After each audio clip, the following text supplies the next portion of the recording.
Right. I mean, simply, this is just a theoretical definition, or where the history of your backtesting or statistics starts from.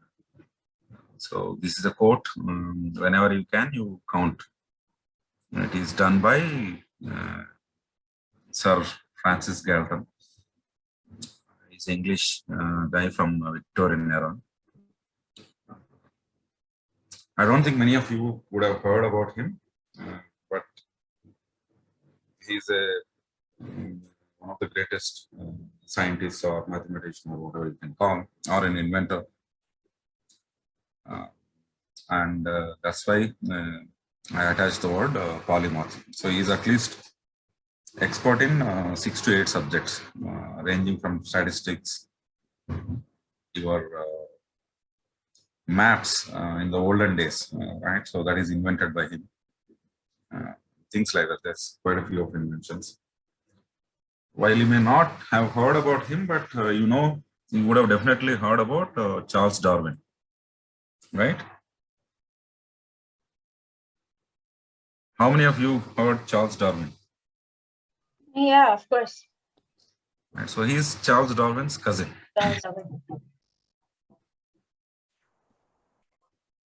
So evolution? Know him in 2 degrees of separation, if not 6 degrees of separation. Then what is the backtesting? So it's basically you have some theory and you want to test it. You test it basically on the historical data set, because nobody gives you future data set. And your assumption here is the past history might repeat in the future, even though it is not. That is what everybody puts as a disclaimer. But we don't have a choice. So we have to at least take the historical data set and assume that that might be our hypothetical future returns. It's simply like whenever you are buying a car, you test drive and you take your entire family's opinion, right? And then decide to buy. So it's the same thing with any of your trading or investments. The trading and investments are interchanged. I mean, like, I don't really differentiate between them. So you can replace. If I say trading, it could be investing also. If I say investing, it could be trading also. And the simple fact is your investments are a little long-term horizon. So if your holding period is 1 year, it's a trade for 1 year. Your day trading, which I don't suggest, because the success in day trading is probably 3%, probably 5%. So you are competing against the top 3 or 5% out there in the world or in India, which is very difficult. So I wouldn't suggest. Right?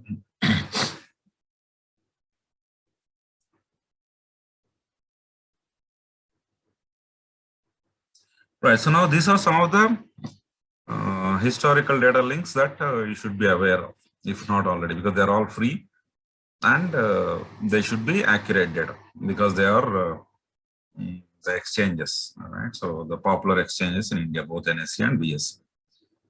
So now this is your NSE website.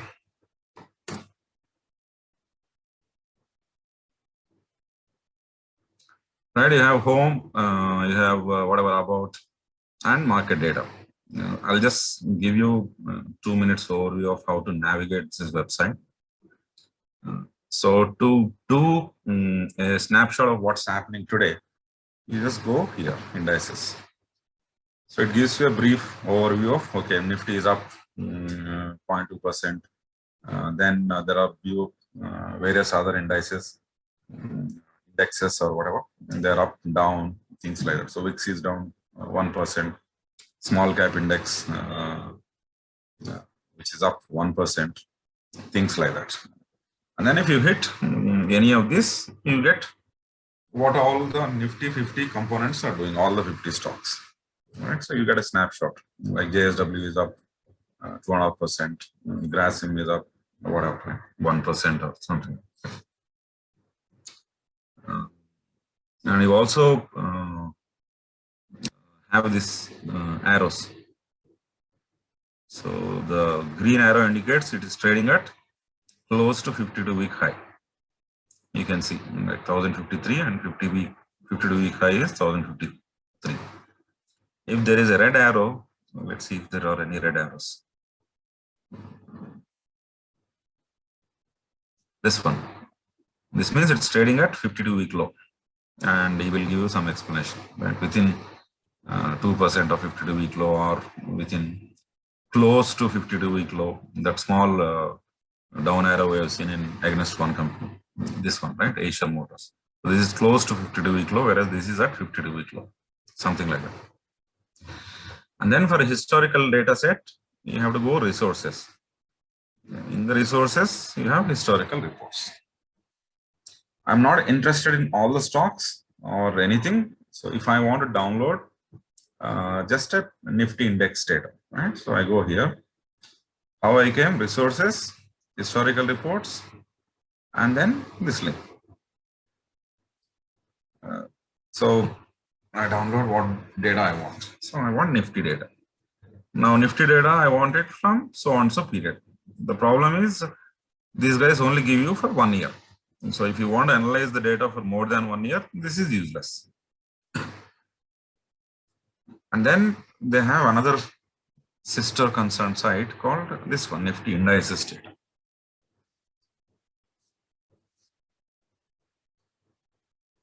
So this is only index or indices data. So I select Nifty, which is equity, and Nifty 50, and I put whatever I want. Because if I want to analyze for 20 years, I just put 91, March 1st, whatever, and till today, submit.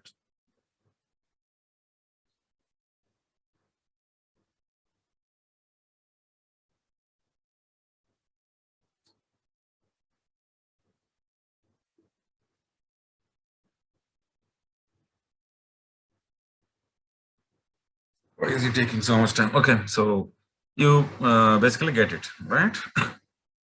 And then you have your BSE.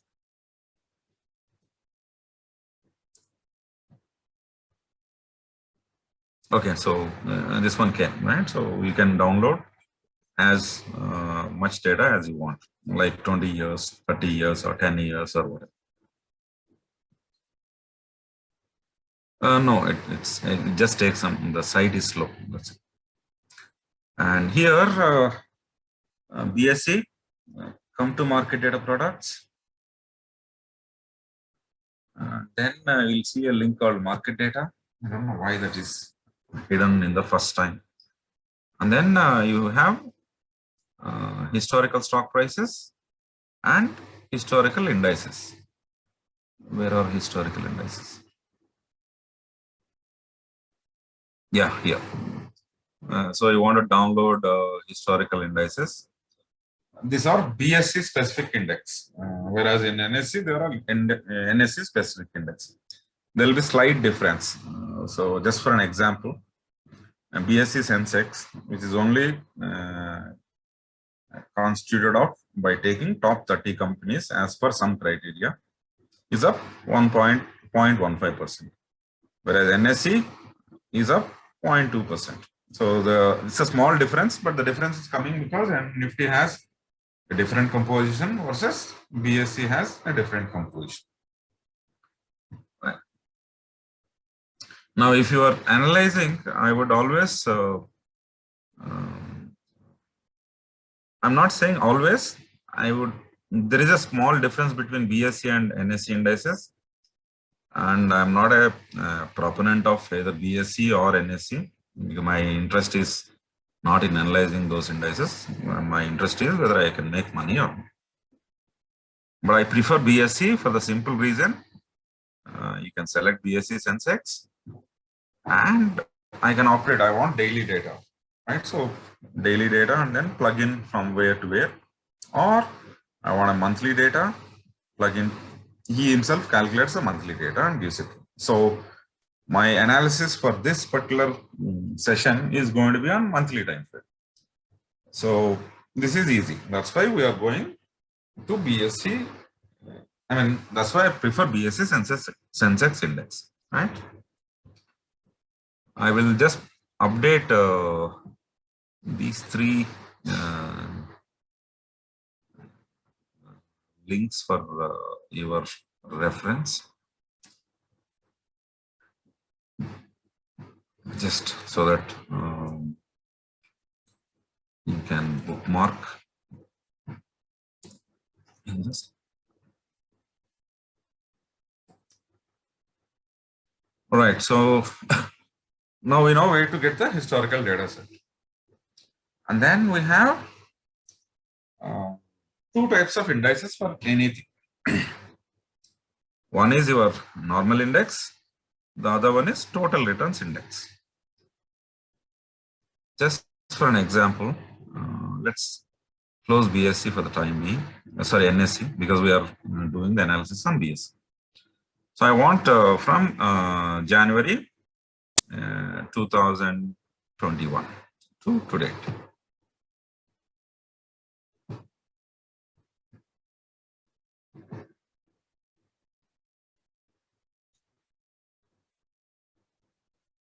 Right, so this is your normal index. So the normal index has given you how much returns? This into 100 divided by this minus 100. So that's 20% returns from January 1st to today. Now there will be a corresponding index for this called total index returns, which is called a TR. Let's see where the BSC Sensex TR is.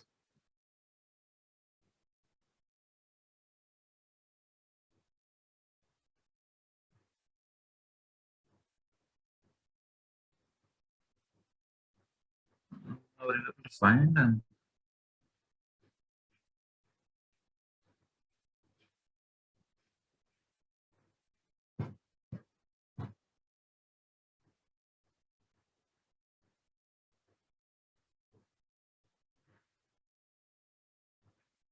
okay, he hasn't given here. So let's just do this one.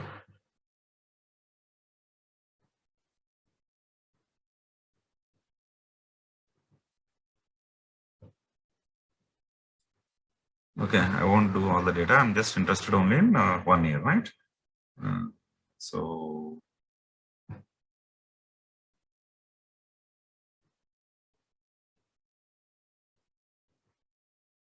January 1st of last year to date.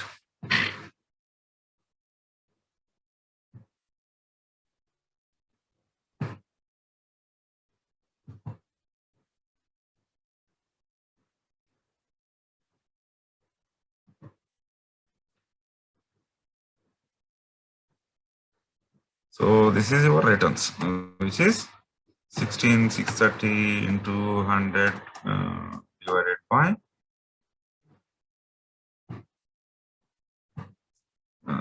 this one minus 100. So about 18.63%. Now the corresponding total returns is Nifty 50 TR somewhere. Right, so this TR total returns.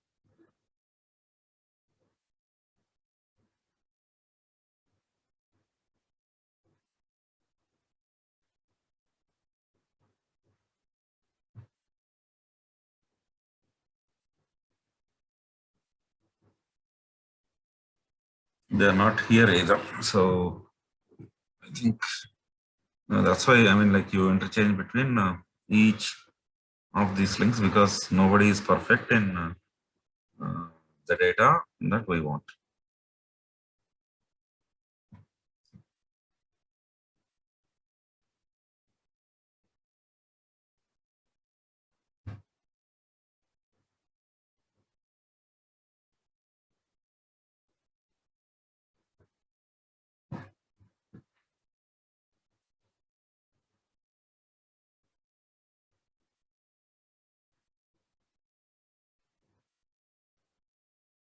Okay, here, total returns index. This is Nifty 50. I'm just selecting that date because he doesn't give you for 1 year.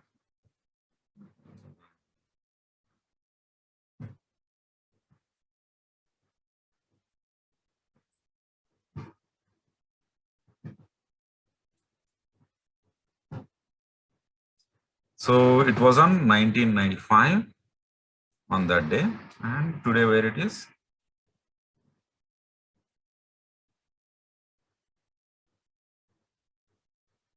Today is 11th.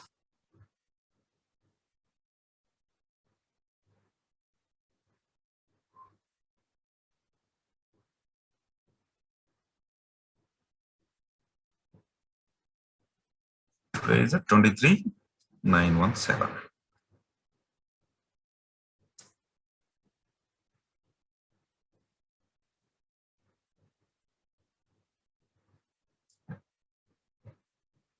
So this is actually this into this. So by investing in Nifty index, you got 18%, 18.63%. But because it pays dividends, they reinvest the dividends, you get that little extra percentage. So if you had invested in any of the Nifty index, you would have got how much?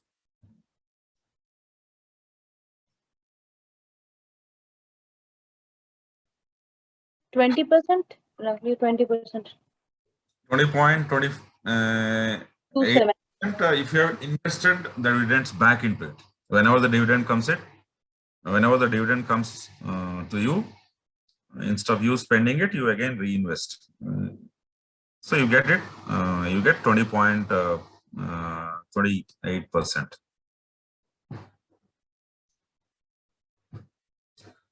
If you use your dividend for your small expenses, you will only get 18.63%. I mean, if you spend it on your personal expense, you get 18.63. The difference is usually about 1.5%. Whatever is the Nifty dividend yield, 1.5 to 2%. It ranges, right? Sometimes they pay more, sometimes they pay less. You can do it, but this is Anushra's question I'm answering. But again, I mean, it's up to you, like where you are comfortable. Like, do you get all the data that you require or not?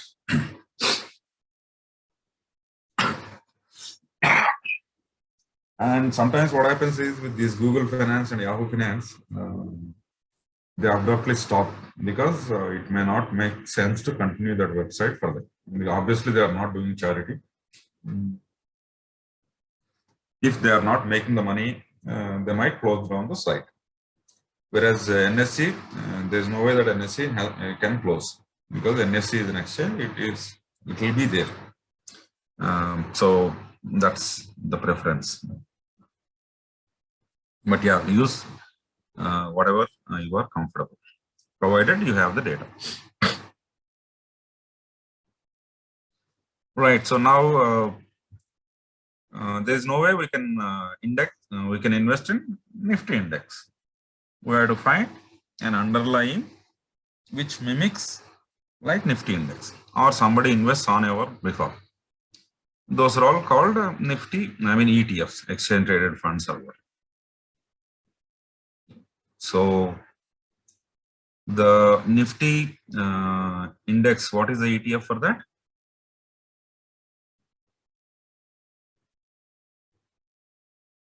How do you invest in Nifty index?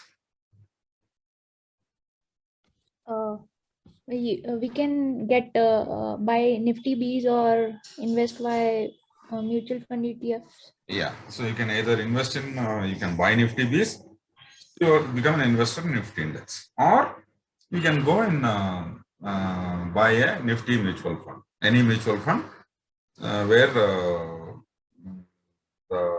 mutual fund invests based on the Nifty constituents. So there are like tons of Nifty mutual funds and tons of Nifty. There's not tons of Nifty Bs, there's only one Nifty Bs. So what we'll do is we will get where those data for Nifty Bs. So this is in the same site, select the stock. So this is the stock and enter ETF. And this is your Nifty Bs. So this is by Nippon. Earlier it was by Reliance Adag company. They sold it to Nippon. So that's the Nippon name attached to it. It's a Japanese firm, Nippon ETF and Nifty Bs. And whenever you decide to invest either in, first you decided to invest in Nifty. Now you have multiple choice, right? So make a practice to read what is Nifty Bs, right? So Nifty Bs, search just fact sheet, right? So this is what Nifty Bs fact sheet.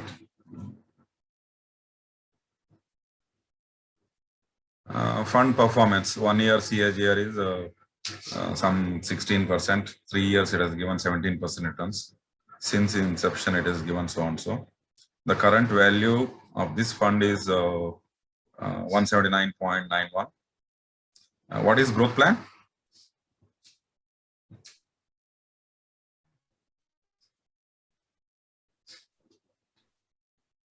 What is growth plan?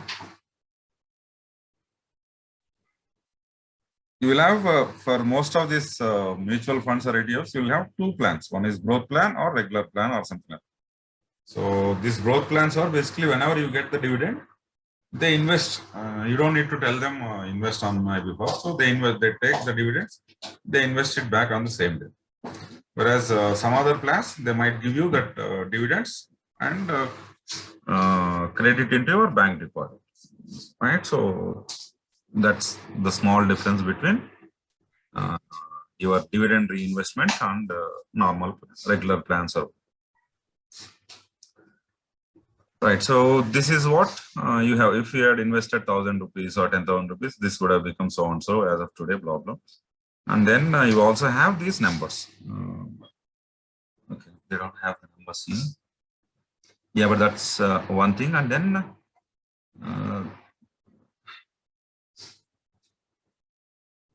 where is the fact sheet? This is just a returns.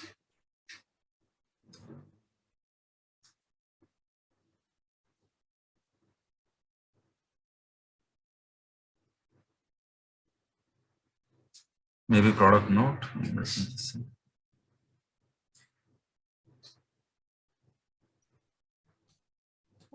I have a question like on backtesting.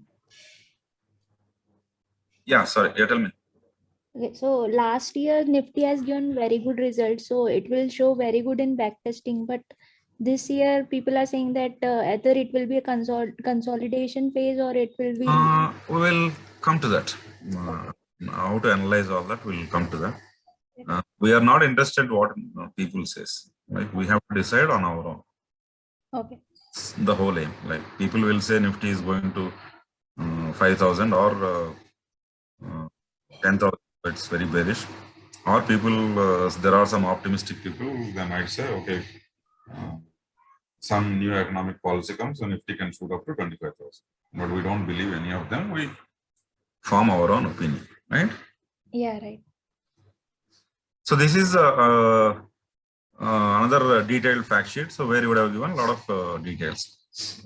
So current net asset value as of some date,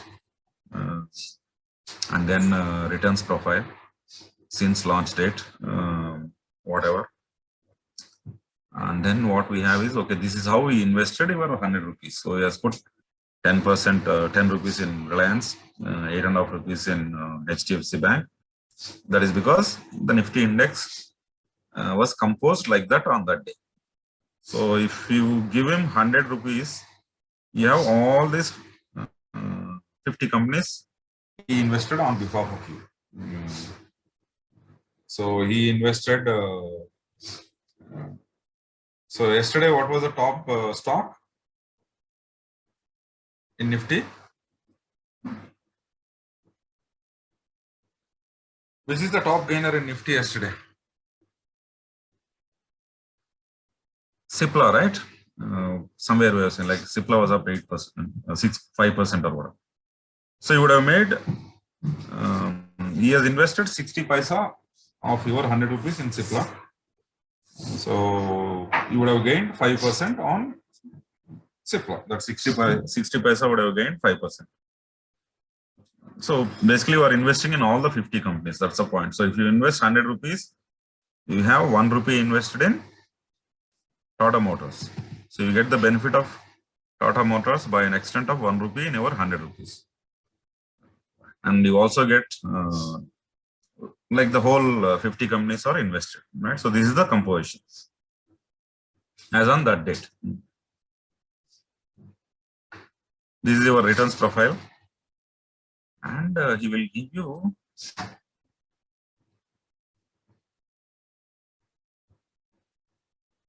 this is all risk profile or whatever. But what I'm looking at is what is the expense ratio.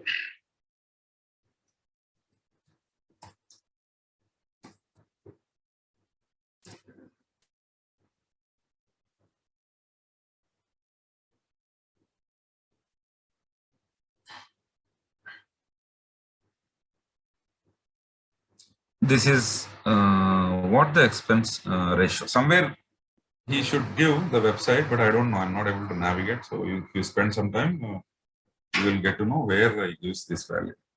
So this is the expense ratio. What does this mean? Your administrative costs. Because he is doing the work on behalf of you.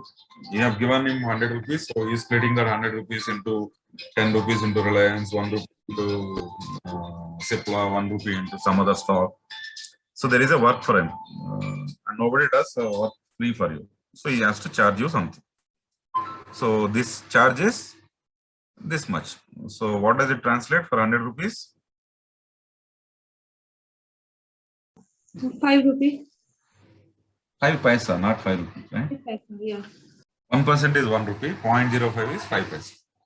So he charges that 5 paisa per year. Now again, he can't wait for the year, right? I mean, like he has to pay his employees salary, and he has to pay his rent because he has to sit somewhere. So that 5 paisa he will split into 250 working days, right? That means he will get 5 divided by 250 paisa, whatever is that, every day. So every day he minuses that, and he will quote you that value. So if you give him 100 rupees in the morning, Nifty doesn't move anything. Nifty doesn't do anything for the day, but he will say, I have taken my 5 paisa away. So your worth is now 99.99 rupees and 95 paisa. Whatever that, right? So that's what the expense ratio. You need to pay attention to this. The lower the expense ratio, the higher the returns, or at least he is not charging you too much. Then there is another important thing which is called tracking error.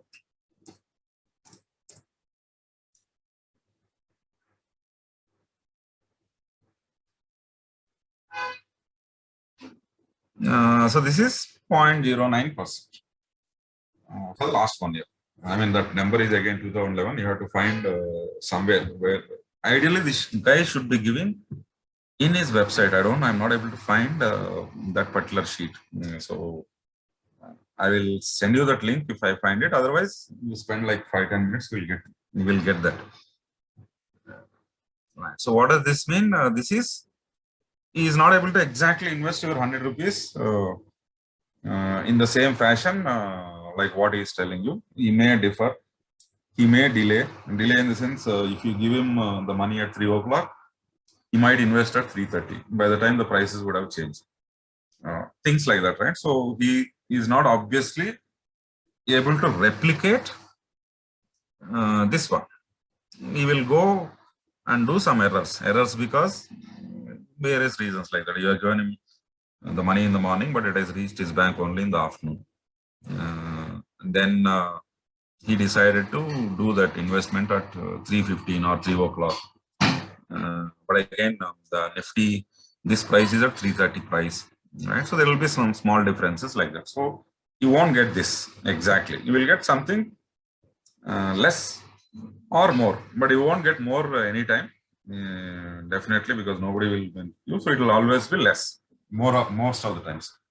So instead of 20.29, you will get 0.09% less. So we will only get 20.2%. So that's tracking error. So you just need to be aware of these two. And the lower the tracking error, the better. Lower the expense ratio, the better. Now you take out all the Nifty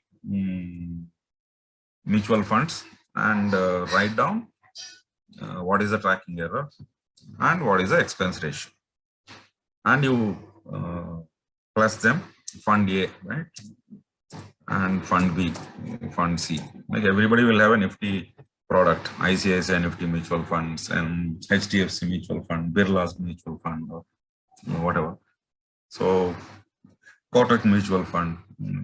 Add both of them, your tracking error and your expense ratio. Add both of them, and the least one is what you should prefer, because you are only leaking that much returns your expected returns. Well, last year your returns should have been 20.3%, but it will be obviously less because of expense ratio and tracking. So you want this number to be the lowest. Yeah. Could I have a quick one? Is there a range, acceptable range for this both put together? There's no acceptable range. It is all bargaining power, right? And obviously, Okay. bargaining power, because you are only talking about 5,000, 10,000 rupees. I mean, your regular investment. Okay. But the acceptable range for me, preferably, if he is just doing this Nifty index, right? It changes only once in 6 months. Okay. There's no work for him. All that he has to do is 2 times in a year. Like if I've given him the money at the start of the year, he just needs to wait when the Nifty 50 composition changes, one in March and one in September.